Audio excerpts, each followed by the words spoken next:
Aujourd'hui, on va vous parler vraiment de la collecte de données auprès des jeunes qui vont quitter un placement dans la prochaine année, en fait. Donc, en quoi ça va consister cette collecte-là? Qu'est-ce qu'on va faire? On va vraiment tout vous détailler ça pour essayer de répondre le mieux possible à vos questions. Il faut savoir que les intervieweurs sont des gens qui vont avoir reçu une formation. On veut que les intervieweurs soient bien outillés pour aller rencontrer les jeunes et être capables d'établir un lien, disons, un lien courtois, un lien qui va permettre de l'échange et qui va mettre en confiance le jeune aussi. Nous, de notre côté, on veut s'assurer que ces intervieweurs seront prêts à aller rencontrer les jeunes et aussi à les mettre en confiance et à faire en sorte qu'ils vivent une belle expérience lors de cette rencontre-là, puis qu'ils voient aussi l'importance de leur contribution à cette recherche. Peux-tu me parler un petit peu plus de la formation, dans le fond, sur combien de jours?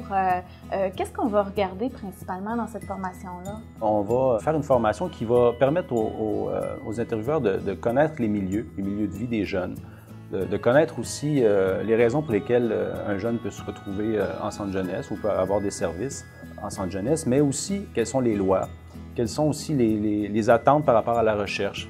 Qu'est-ce qu'on veut, qu'est-ce qu'on attend d'eux, comment on veut qu'ils passent le questionnaire. C'est sûr que le rôle d'un intervieweur en recherche est différent d'un rôle d'un intervenant. Donc le but, c'est pas d'intervenir auprès du jeune. C'est sûr que peut-être que le jeune va vivre des situations lors de la rencontre. Bien, tout à fait, c'est ça. Quand on parlait d'outiller l'intervieweur, c'est en fait de leur donner des moyens qui leur permettront de faire face à ces situations-là, s'il y en a. Nous, ce qu'on veut, c'est vraiment qu'on puisse s'améliorer, mais qu'on puisse offrir un soutien puis un espace. Oui, il y a une équipe, en fait, qui est derrière les intervieweurs. Donc, oui. Les intervieweurs ne sont pas des agents là, libres dans l'univers, ce qui nous permettra de trouver des solutions avec eux si toutefois ils vivent des difficultés. L'idée, c'est surtout de mettre à l'aise le jeune et c'est surtout de faire en sorte qu'il vive une belle expérience pendant cette entrevue-là.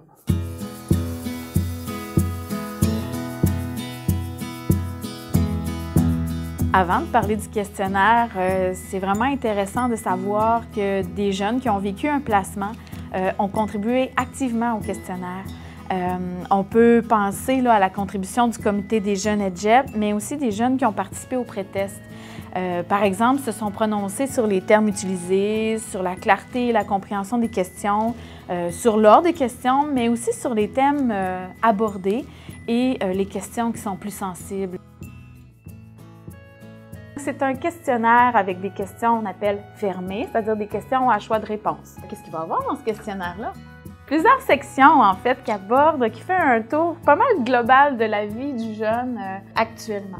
Donc, ses loisirs, ses passe-temps, sa formation scolaire, donc ses projets scolaires aussi. Est-ce que c'est un jeune qui travaille actuellement? C'est quoi son boulot? Combien d'heures il travaille? Donc, vous voyez un petit peu le portrait. On veut voir aussi ses ressources matérielles dont il dispose, la gestion de son budget, les services aussi qu'il reçoit ou qu'il aimerait recevoir en lien avec sa préparation justement de la sortie des centres jeunesse. On va voir aussi son réseau social, son entourage, de quoi est composé un petit peu son réseau, ses liens privilégiés avec les autres. On a aussi une section sur sa santé, dans le fond. Est-ce qu'il se considère comme en bonne santé? Est-ce qu'il a consulté un médecin? Et on termine par une section qui est vraiment intéressante, je trouve, une section bilan et projets futurs. Par la suite, on lui donne une allocation de participation de 20 $.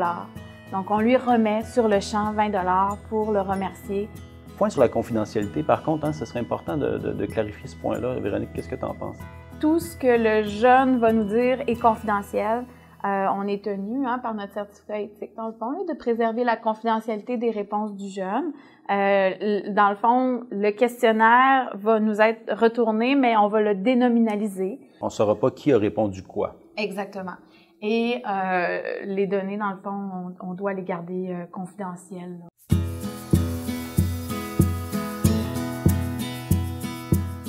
C'est important aussi de dire que le lieu de rencontre oui. Doit être un lieu où le jeune va se sentir à l'aise.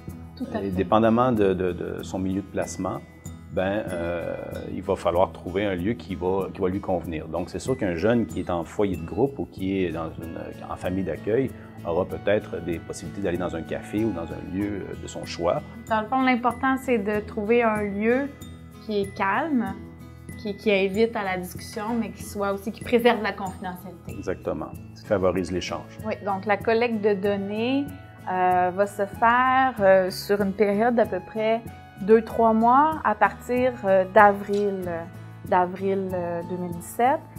Les intervieweurs, ils vont en avoir aux 4 coins du Québec qui vont se déplacer, donc pour les rencontres face à face, mais des fois, ça ne sera pas possible. Donc, il y aura possibilité de le faire par téléphone également, donc de rejoindre.